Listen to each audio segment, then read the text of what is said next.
we can forget that this work of healing our own self is intimately connected to every relationship that we have. It is how, we are so quick to look to, how do I heal the marriage, or how do I heal the kid, or how do I heal the friendship? Well, one component of that is, how do I heal myself so that I can show up in this relationship in a different way?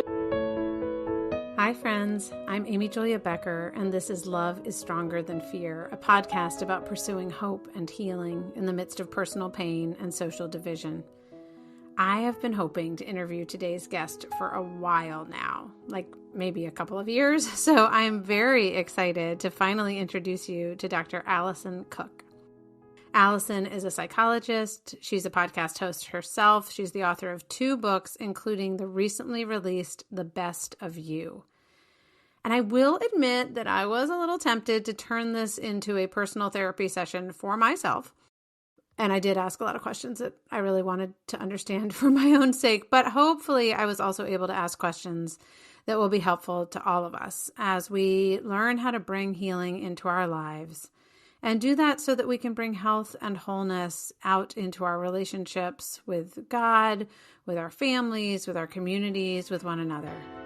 I'm really glad you're here. This is a good one.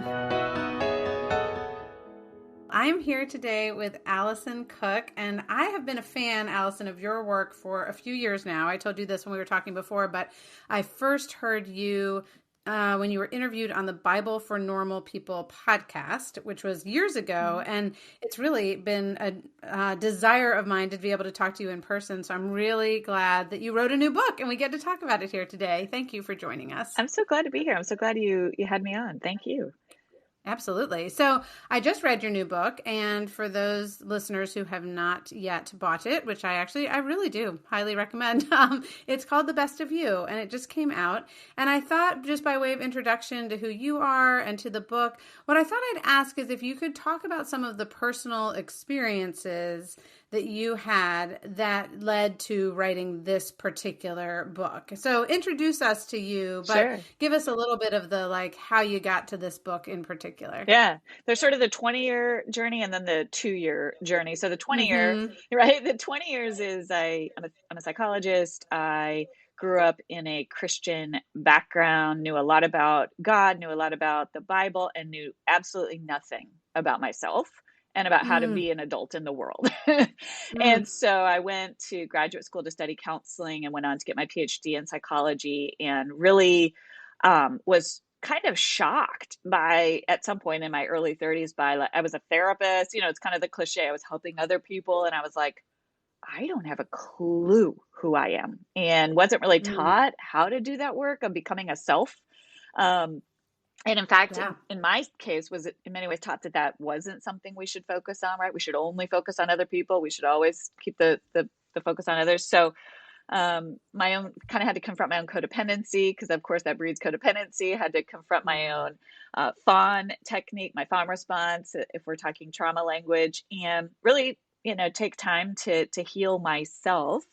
And then, so that was kind of the genesis behind. I've always been fascinated by this idea of self. I studied Carl Rogers, and I studied Kierkegaard, and I studied all these people in graduate school, and I just couldn't get enough of this. Like, this is a real thing. You can have a self, Jung, but I wasn't taught it, So what does that mean? How do you become a self? How do you become a person? My favorite book was on becoming a person. I was like, oh my gosh, that's such a unique idea.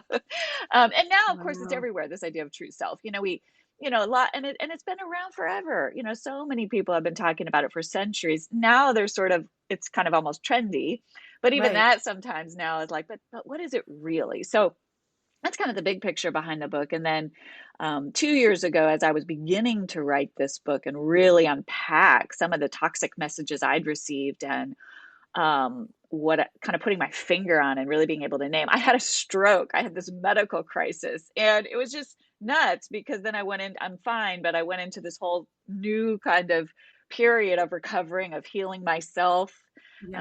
So those are the 2 contexts in which the book was born. And I want to ask you like 17 questions about both of those Yeah, yeah, contexts. And so hopefully we'll get to that. But I wanted to start actually just with that experience of having the stroke, because that's where the book starts. yeah. And I'm curious because later on in the book, you write about our bodies as a guide to healing. And I'm curious to hear about that in general, but also in what way was the stroke your body guiding you towards healing? Like, do you see that as a manifestation of like the previous 20 years or something like that? Or, well, I mean, how do you think about your body in that Yeah. regard when it comes to That's a healing? great question. No, I don't. I think they were unrelated. I think what happened to me medically, um, was unrelated in my case. I do think some health conditions are absolutely related to trauma, and there's certainly a lot out there. That was not my case. It was more of a metaphor, I think, in my case, because Okay. what was fascinating about it was I couldn't the cues that my brain was sending. We take for granted, right, that our brain says move, finger, pick up a cup. We don't think about that consciously. You Right. don't I'm not conscious right now going nod your head so that Amy Mm-hmm. Julia it and so what happens when you have a stroke, or in my case the blood clot, I couldn't, like, my brain was sending the cues but it wasn't connecting right to my hand. Yeah. So I use it metaphorically. It was like, oh my gosh, like we take for granted these cues that we send ourselves. And in my case, all of a sudden, what happens when that gets severed? Yeah. And you can't do the thing.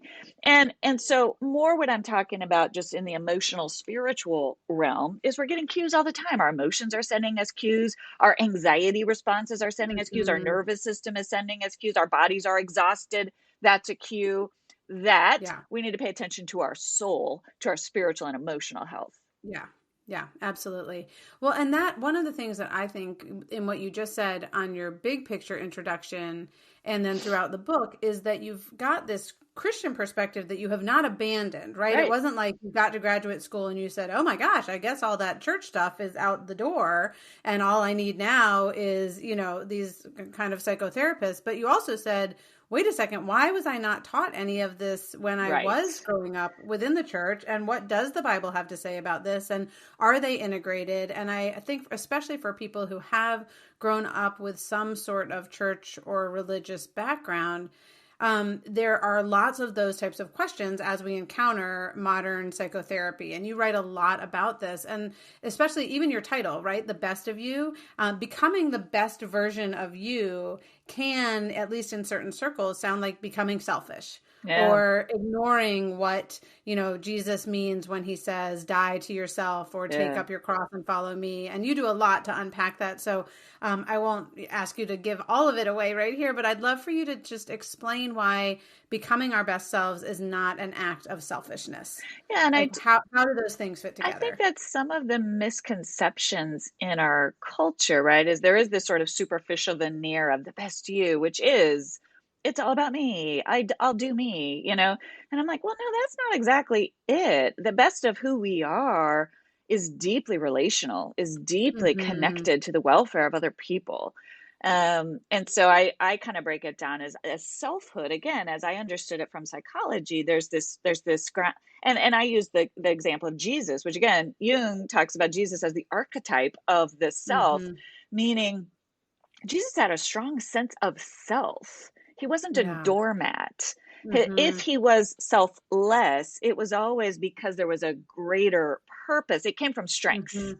Yeah. And I think sometimes there's these two extremes where it's like selfishness, which is it's all about me. I don't care about other people. I just do me. And that's not healthy emotionally or spiritually. And then there's selflessness, which is it's never about me. I'll just be passive. I won't ever insert myself. And that's not healthy spiritually or emotionally either.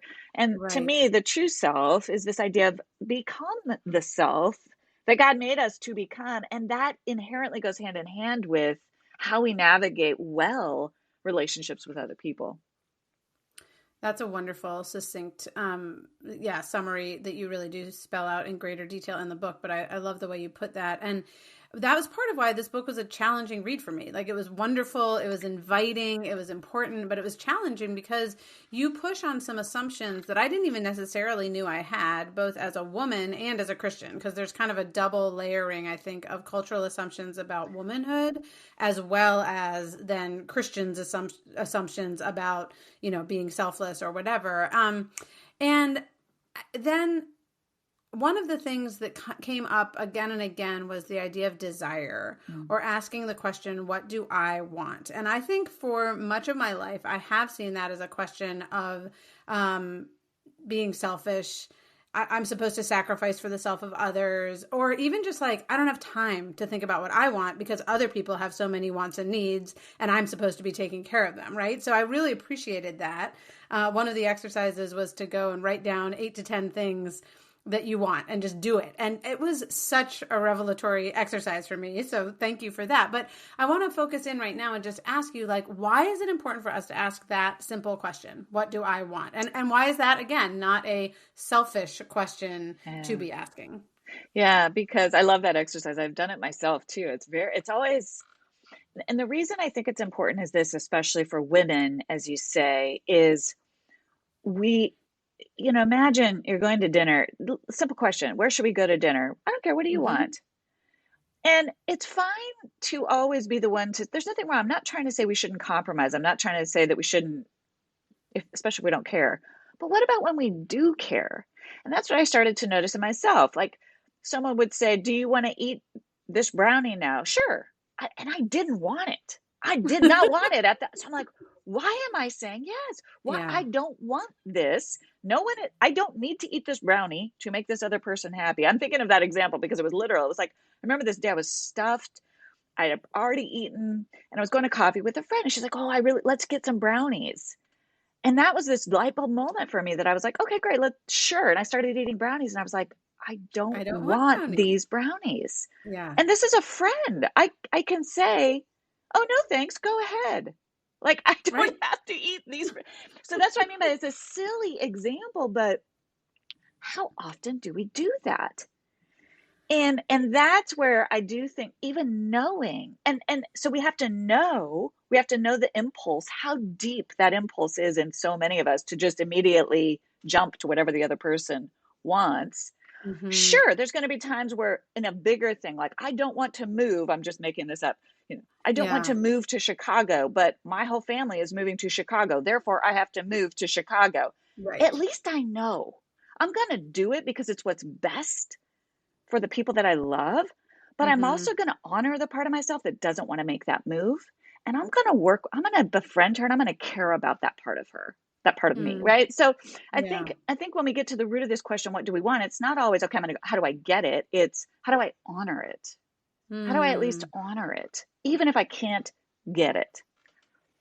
And for me, in addition to what you just said, it was also really helpful to recognize, first of all, there are some really good things that I I want. love that. Like, I want to be present to my kids, and like, oh gosh, that's great. I mean, I really do. I want that. Okay. Is there anything getting in the way of that? Am I able to honor that part of me? Like, asking some of those questions. And then there were some other things where I was like, gosh, like, I want to lose 5 pounds. And not like that's a bad want, but I was like, I really do. And I'm not sure I would like be able to say that out loud. And it's good for me to kind of explore, well, where's that coming from? Like, do I need to like start some new regime, or do I need to actually be a little more like tender with, post-pandemic me and be okay with this being my body? So it was just it was a good exercise for me, not only in terms of getting in touch with desire, but also in terms of getting in touch with, again, that sense of self and who I am in my, I don't know, strengths and weaknesses, or the things that are really kind of altruistic motivations and the others that might not be, and being honest about that. It felt really important to me. Exactly. I love what you just said. There's some things that surprise us that we're like, I didn't realize how much I really want that. And that's a really good thing. And I want to bump that up on Yeah. my priority list. I want to make that happen. And then there's some things I'm recognizing I want, and I'm not sure that's coming from the best of who I am. Mm-hmm. I do want it. There's a part of me that wants it. Yeah. So that's interesting. How Right. do I be tender with that part of me? and we're getting into this whole idea of parenting ourselves. And you think about Mm, parenting your kids, our kids come say, I want this candy bar. And we're like, I get it. You do want that. I'm not going to give it to you because you've already right. had it. Yeah. But I hear you that you do want it. And that's Yep. hard. And it's hard to Right. want something that we have to say either no or not right now to. Mm-hmm. That's how we're starting to be with ourselves. Yeah, and I love that sense of being gentle and curious, which comes up a lot in your book.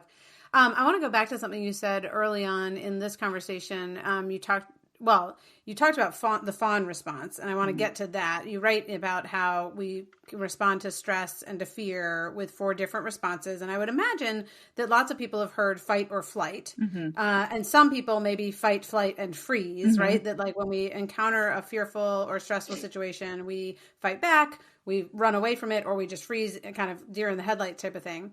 But I had not ever heard until I actually listened to a podcast of yours where you described the fawn response. So we'll put a link to that in Mm-hmm. the show notes because it's a longer explanation than we might have time for here. But I still wanted to ask you just to give a quick explanation of what the fawn response is Mm-hmm. and how we can learn to respond to fear differently. Because I am someone also who has Mm-hmm. a very robust fawn response, and I'm needing to see that and learn from that.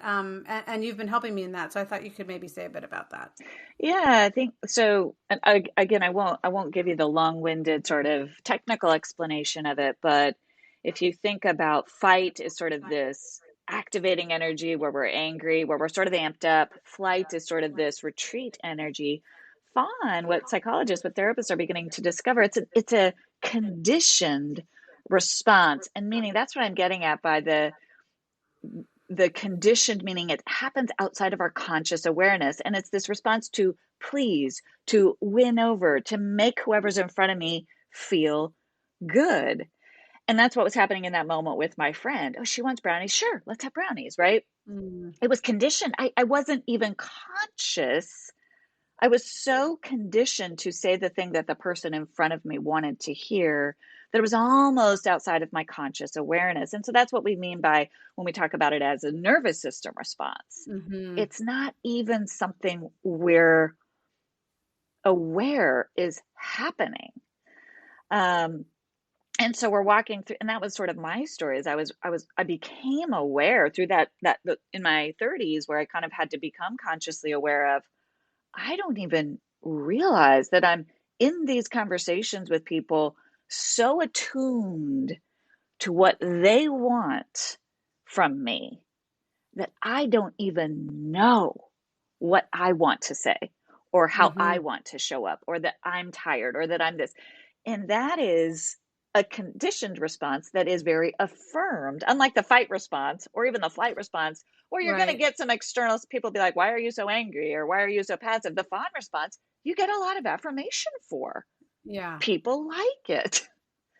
And And that's, essentially, though, within that, you are likely to lose yourself because you're still simply responding to what other people want or expect or anticipate rather than getting in touch with how you are, I don't know, at a deeper level, maybe responding to the situation. yeah.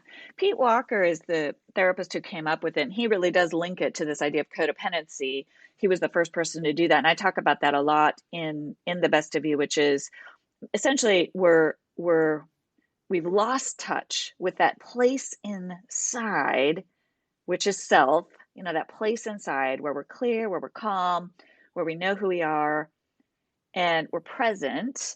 And so if you think about an interaction between two people, right now you're connected to yourself, you're thinking about the next questions you want to ask me. I'm here going, okay, how do I want to respond to that question?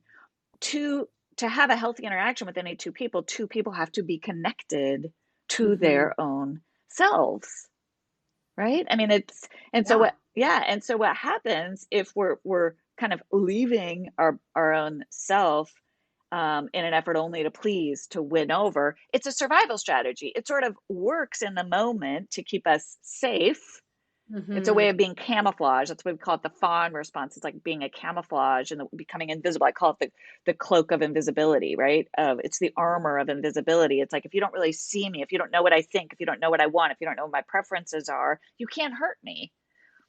Um, but then you also can't know me. And you also can't have a genuine, authentic relationship with me because relationships require knowing and they require negotiation and they require two people coming to the table with two sets of opinions and two sets of preferences. And that brings up another kind of, buzzword these days, which is to say vulnerability, which I think in the, kind of Latin root means ability to be wounded.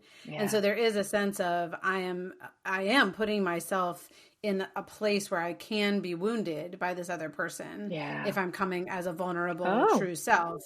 But that also means I'm coming in a place where I could be connected through love and into that's engaging right. in a true relationship. And it makes me think about there's a place where you write about this is a quote: "In order to show up as your true self, you have to face your wounds." And I'm curious about that. So there's this like your true self is both a place of vulnerability right now, like I Mm-hmm. know that I could be wounded. And not I'm looking for that, but just Mm-hmm. like I'm kind of being vulnerable enough that that's a possibility. But in what way do we need to face our wounds like from the past in order to know our true self? Like, why is that necessary? Because and you're touching on something so important here. We don't want to expose all our vulnerabilities to everybody. Mm-hmm. We don't. Some people Yeah. are not safe. They're just Yeah. not, right? I'm a Right. therapist, we all know Yeah. this, right? But so therefore, I need to know where I'm tender. I need to know where I'm vulnerable because I ultimately need to care for those parts of me, speak up on behalf of them, and in some cases, protect myself in a healthy way. But the sacred I, which is the self, Mm-hmm. me is aware I am not only my wounds. They're a Right. part of me. My vulnerabilities are a part of me. And the more I understand them, the more I can gently protect them when they need protection from certain people, the more Mm-hmm. I can care for them in ways that not even the best person in the universe can care for them because I know them intimately. And this is Mm. really into this deep, deep self care is such a sort of superficial, trite word, but it's the deep work. Now, my first book, Yeah. I go into the internal family systems model. Yep. I touch on it in The Best of You, and I don't know how familiar you are with it, but it's a model of I therapy. read it, but I would Okay. assume that most listeners have not. So I So mean, right, I'm talking yeah. really that book gets into the technical Yeah. It's piece great of what we're too. It's talking it's about. The very Best of You, readable. I would say The Best of You is almost a prequel for it. It's the bigger, Mm. I don't know, you tell me, but it feels to me like The Best of You Yeah. is almost like the entry level, and then it's Yep. like if you really want to go deep you're going to go into this, which but the idea of it is we have this family inside of us, we have the Mm-hmm. vulnerable parts of us that Yep. we have to be tender with, we have to know, and we don't want to face those parts of us, but they need us, because if we don't face them, we're either going to shove them aside, which is what we do when we're fawning. We're Yeah. saying we're not telling the truth. Now, Yep. this is nuanced. When we shove those parts of us aside to please someone, we're not telling the truth in the sense that we're saying, I'm fine, whatever you need. Here's the thing, just because we face those wounds and we know they're there and we feel tender, doesn't mean we go telling everybody. It Right. means we might in that moment tell ourselves, I'm not going to answer that question because that's not safe, but I'm Right. doing it consciously. Right. I'm doing it intentionally. Right. There's a difference. It's a Yeah. consciousness. Yeah, I mean, I'm even thinking about the superficial example of your brownie where you might become aware that every time I'm with this friend, I walk away feeling stuffed with sugar. And you know what? This is the last time I'm going to do that because, last time we got in a fight over whether or not I would eat the brownie because I said no. So I'm going to say yes this time, but we're not going to go out to coffee anymore. Or, like that. I like that idea. I mean, I appreciate the way you're putting that it doesn't mean, therefore, I am bleeding out in front of everyone and, just Exactly. bearing my wounds left, right, and center. But rather, I'm so conscious of the fact that they exist. And hopefully that some of them have actually healed, but they still might be a tender spot, right? Like an Exactly. ankle that is broken and healed. And you know what? When the weather is cloudy, it hurts. And so I have to take different care of it, That's right. right? So just being that sense of awareness, because so many of us, myself included, have spent so much of our adult lives walking around with wounds that we didn't even Yeah. consciously know were present in our bodies, our minds, our spirits. And I really do believe that that is some of the work that God very much wants to do in and through us, is the work of healing those Yeah. wounds. And getting in touch with that true self is a huge part of that. You also become aware. One of the things I talk a lot about in the book is these wounds are created typically in our environments as children. And we're drawn. And that's where you also begin to get curious. You're like, why was it hard for me in that setting to say no, thank you to the brownies? Is there something about this other person? Is there something about this situation that for whatever reason pulls out? Because there's a reason we develop that coping tactic in our families of origin. Yeah. Whether our parents didn't see us, they weren't attuned to us, they weren't present to us. So we learned, how not to state a need, how not to state a present, preference. And sometimes it's not the person. Like in the story, I tell the story of my husband was like, stop, I don't like this. Stop trying to please me. It's not. Yes. And I was like, what? Like that is the, like, it felt mean almost when he was saying Right. to me, I don't want this part of you. I was like, but this is Right. the part of me I know how to give. Right. And I get affirmation for her. I Eh, mean, that's early on in our marriage. My husband was like, could you please just tell me to take out the trash rather than you can yell it at me? That would be better than you saying, so were you thinking you might ever do the job that you agreed that you would do every Tuesday? Or is that something I should be doing? And he was like, oh my gosh, just tell me I've screwed up. Like, so yeah, I think when we've been Exactly. conditioned to that, those things. I mean, and I was like, oh my gosh, you're right. I just didn't even realize that that's how I communicate. That's And a yeah, thing that I've learned yeah, that. And so again, we just begin to get present and curious when we know our wounds, right? So now you know. Now yeah, you know there's a part of me that is afraid to ask for something directly. right. So, and sometimes, like with my husband, people who become safe, I've really worked on that and it's a muscle and I've learned to develop it. But man, when you go into a new setting and all of a sudden you're at work or you're somewhere and all of a sudden that starts to sneak out. And it's like, what's going on here? Is this unsafe? Right. Right? Or am I defaulting? And that leads to discernment, right? Right. What we know as, the Bible talks so much about wisdom and discernment. Mm, Is this an unsafe environment where I need to be a little careful about asking right. for what I need and want? Or am I being, what's actually happening inside of me? Because then I can take the wheel of my own life and be wise in how I navigate these external situations. Yeah, I love that, and that's really helpful. I want to ask you about something that you call the empathy trap. So this is somewhat moving to a different topic, Yeah. but they're all related. I was really keyed in when I read just those words. It was just funny because the day before I had said to a friend, "I think empathy is overrated," because I was kind of well, I was mad because so often in my life, empathy leads me to the dynamic that you describe in the book of, because I understand why someone has behaved in a way that hurts me, I then end up not confronting them, or more likely in my case, like I just don't even set a boundary to protect myself. I just say, well, I understand why they hurt me, and so I will let that keep happening. And so my empathy, or what feels like my empathy, gets me stuck in a really Yeah. codependent pattern of behavior. So I'm curious to hear how, like, empathy works when it's in a healthy way. And I'm wondering Mhm. whether that is in any way related to a difference between empathy and compassion. Yeah. So if you could just talk about that a bit, I'm thinking about it. I'm learning about it, but Mhm. I'd love to hear your thoughts. I think so. I do think there's a subtle difference. I think empathy is a beautiful quality. I think it's a gift. I think it's the ability, as we know, to feel with. It's almost like just intuitively you can put yourself into somebody else's shoes. Mm-hmm. The problem with empathy that I describe in the book, especially in the context of setting healthy boundaries, is we could put ourselves in the shoes of someone who's hurting us. I get why they're doing that, right? And so we don't want to do the thing that's going to hurt them by setting a boundary. And Right. so we hurt ourselves, right? And so we have to set healthy boundaries with empathy. We have to differentiate from it. We have to see it. We have to go, I see you there, empathy. Again, self, I, that sacred place inside. How do I want to act on behalf of empathy? Am I going to still have to say no and do the hard thing?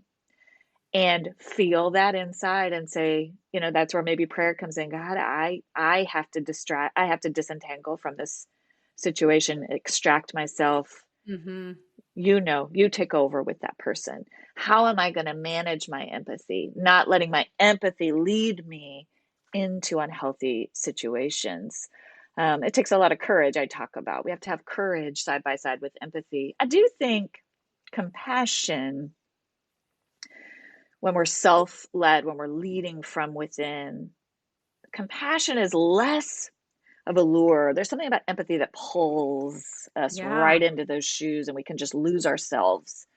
I do feel like compassion is the healthy state of course I have compassion.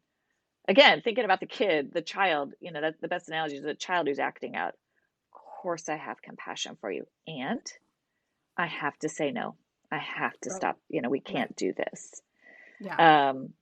There's a more grounded quality to compassion.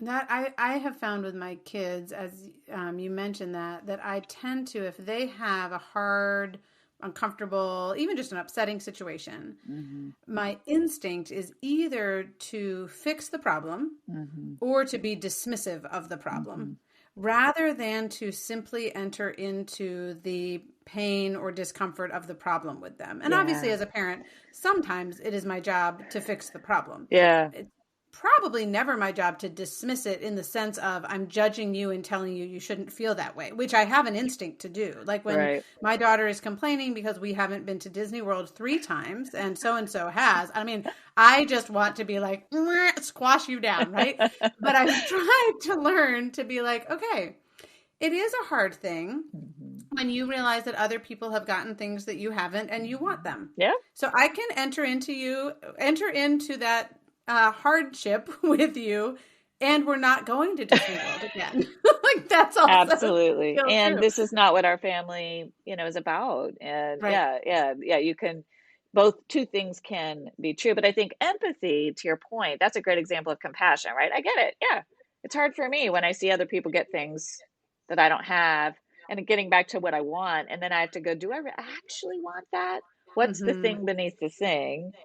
Yeah. Um, so there's that piece, but empathy can also lure us to, oh, I know I feel so bad for you too.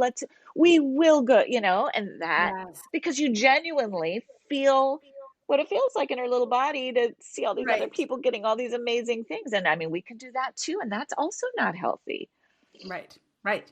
Yeah, exactly. And so I appreciated you naming that because Yeah. I feel like there's such a buzzword around empathy. And as much as I certainly want my kids, I want myself to be able to stand in shoes that are not my own and have that Yeah. measure of like feeling on behalf of others. I really want that. But I also have seen that be really destructive in my own life and in other people. And I think just an important thing to name that. And then the other thing that you write about that I had not ever seen before and that seemed really important was this idea of spiritual codependency. So just to Mm. give listeners a little bit of context here, you're writing about a lot about healthy boundaries, right? So Mm-hmm. about kind of overcoming Mm-hmm. codependency with having healthy boundaries within ourselves, families, friendships, but then you also talk about essentially healthy boundaries with God, which is not something that I had thought about. And the example you gave that was the most of like a wake up call for me was the idea of making decisions. Do I want God to just tell me what to do and I'll do it? Or like, is that what I'm always looking for? And I have a hard time making decisions unless I'm very clear that that's what God wants for me. That was the one of your examples that really hit me because I do often think, oh gosh, until I have some sort of like affirmation or word from the Lord, should I really move forward? So Hmm. I'd love for you to just explain the idea of spiritual codependency. And again, that balance of like a relationship and a discernment between the self and God. Again, not becoming Hmm. completely independent and saying, I just make my decisions myself, but also Hmm. not being That's right. codependent in a sense of it doesn't matter who I am or what I want. It only Right. matters that I know what the Lord wants, right? Yes, you nailed it. That's it. That you exactly nailed that. Those are the two extremes, Yeah. right? It's neither and I like you similarly. It was like it's not about me, it's all about God. And Hmm. that language is still very Yeah. prevalent in certain communities. And I always just go, well, it is a little bit about you, you know. And I think God wants it to be that way. God made you. And for me, the best analogy, the best metaphor is for me becoming a parent as my kids have left the nest. That for me has taught me more about a healthy dependence on God Hmm. because you raise your kids to leave you, Yeah. right? Yeah. We equip our kids because ultimately we want them to thrive on their Right. own as independent Yeah. adults. And as you start to see that happening, and it's amazing, you're like, oh my gosh, they're doing Yeah. it. It's this crazy weird thing. I think to myself, why would it be any different with God? Hmm. Why would God want to keep me as a 5-year old where he's got to spoon feed me all the lightning bolts? Because God does work that way in our lives sometimes. Why wouldn't he also want to equip me to be wise, Hmm. to be smart, to be discerning, to be brave as a fully fledged adult woman? And you can come up with scriptural references that back that up and they're in the book, but really what taught me that was watching my kids. I was like, Hmm. and yet they're still connected to me. Yeah. There's still connection, but it does change as we grow. And that was how in the start of the book, in the introduction, I talk about how after the stroke, I asked God, what is it you want from me? And Mm. that was a little bit of a reversion to that codependency of just like, just tell me what to do. God, Yeah. I give up. I Yeah. don't know. And God was like, what do you want? Now, the context of that is years of walking with God, of Yes. growing Right.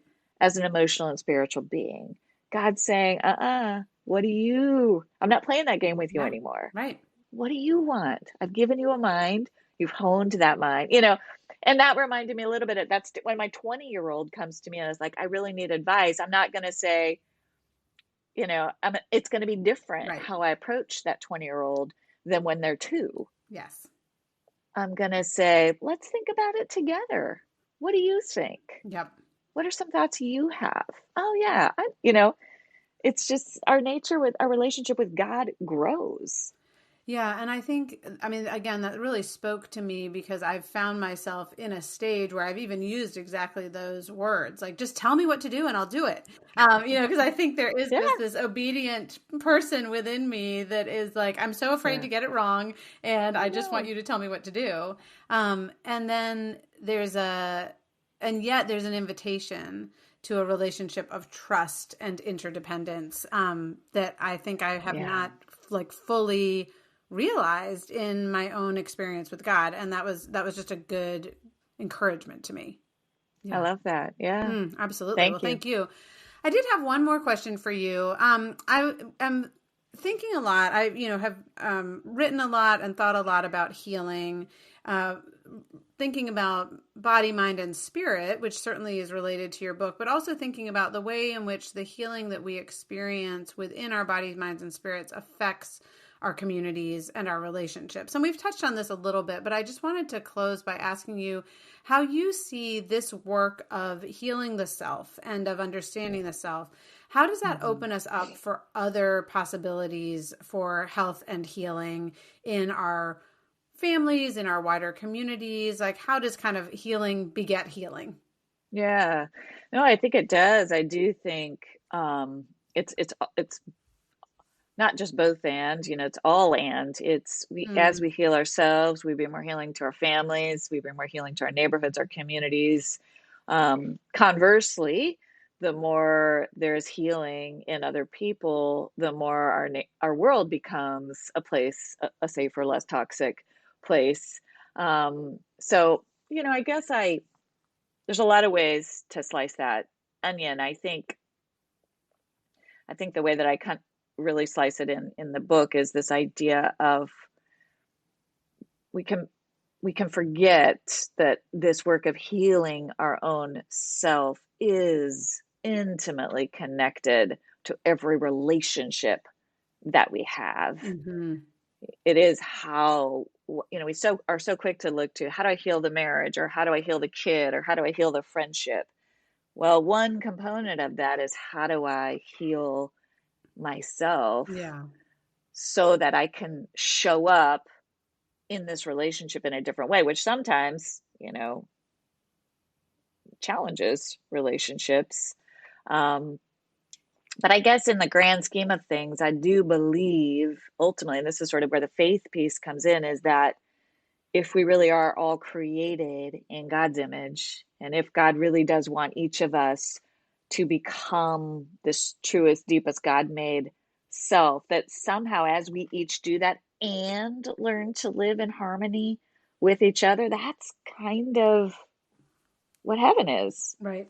Right. Isn't that the whole thing? Isn't that what it'll be? It's not just that we all just disappear. It's that I'm seeing you as the most beautiful version of who you could possibly be. Mm-hmm. I'm showing up and all of a sudden we show up together as a community in that way. Well, and one of the, this is a very well-known passage, but that's been coming up as we've been talking, has just been love the Lord your God with all your heart, soul, mind, and strength, and love your neighbor as yourself. Yeah. And just that sense of all three things are in there: the self-love, the neighbor love, and the love of God. And the fact that the love of God comes first, I think, has as much to do with us understanding God's love for us as it does giving that love, back to God. But that sense of, love your neighbor as yourself so speaks to what you've been talking about. If we don't know how to love ourselves, if we don't understand that that's a really critical component to becoming ourselves as we're meant to be in the world, we won't actually be equipped to love our neighbor. We won't be equipped to be a presence that has an ability to participate in healing rather than harm in the world. So there is that dynamic that for some reason, I think, again, our culture at large, being a woman and within the church too, the self part of the love, for me at least, got lost for a lot of years. And it's been really good to start to re-understand that and reclaim that. There's the cliche saying that you hear all the time, which is hurt people hurt people. Mm-hmm. Well, we're the hurt people. So, and that's, I think, what, Jesus's commandment there is, I talk about that all the time, is there's implicit that it's almost, if you think about it, it's almost like he's saying the facts. We will love others as ourselves. Yeah. That's just the way it is. So if we're filled with shame and rage and unaddressed wounds and unacknowledged wounds, that's going to be how we show up with other people. Yep. If we're healing and learning to show those fruit of the Spirit. I talk a lot about the fruit of the Spirit. We think about it as putting on toward other people, but learning to be kind to ourselves, learning to be patient with ourselves, learning to be gentle with ourselves, learning to be faithful to ourselves. Yeah. Guess what? We're going to be those things more with other people. Yeah, that's beautiful.